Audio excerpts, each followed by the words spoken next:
In this video, I'm going to show you guys how to edit faster on controller. Editing is one of the most important aspects in all of Fortnite. A lot of fights are dictated by building and editing mechanics that having slow editing mechanics will really hurt the way you play. And considering that it's way harder to edit on controller than it is on mouse and keyboard, you definitely need this video to really boost your edit mechanics. Before we begin, make sure to like and subscribe, but without further ado, let's get right into the video. So the first tip that I'll give is definitely not required, but I honestly recommend it. If you want to have a good boost in your editing speed, then I highly recommend checking out Cinch Gaming. Now, I'm not sponsored by them, but I've been using the controllers for a while now, and I can't lie, my editing speed has been crazy recently. The main reason as to why my editing speed was drastically improved was because of the mouse click triggers. This basically means my trigger pull is close to non-existent. This allows me to select and confirm my edits almost instantly. I have an affiliate code that gives you a discount upon checkout and also supports me as a creator. So if you end up buying a controller for yourself, then definitely do consider using my code Buffalo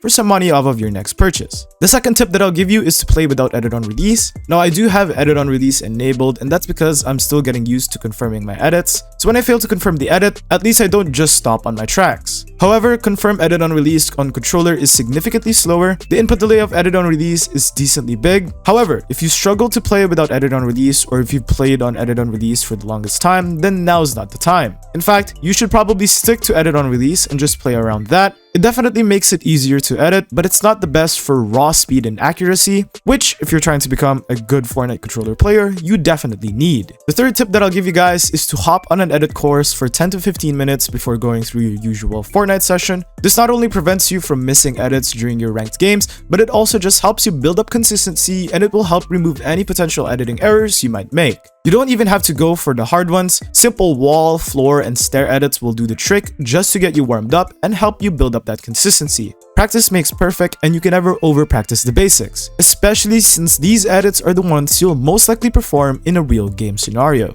The fourth tip that I'll give you is to have your editing binds on the triggers. I highly recommend both triggers for selecting and confirming your edits, then placing your reset button on one of the bumpers. This is ideal because your fingers should already be resting on it. I see a lot of players have their confirm button on one of the face buttons. This is fine, sure, but only if you're playing on claw or if you have paddles. If you don't, then I cannot recommend this any less than what I already am. You're literally holding yourself back by not doing this, and you're just missing out on already such a good position. Most pros already do this, so why not do it yourself? And the fifth and final tip that I'll give is to watch a lot of controller players. As a controller player, you should not be aiming to perform the typical mouse and keyboard mechanics. If you really want to improve your editing speed, watch insane controller players like FaZe Sway, Reet, or Mero. These will help you so much, considering that most of these controller players adapt to their input as opposed to playing like a mouse and keyboard player.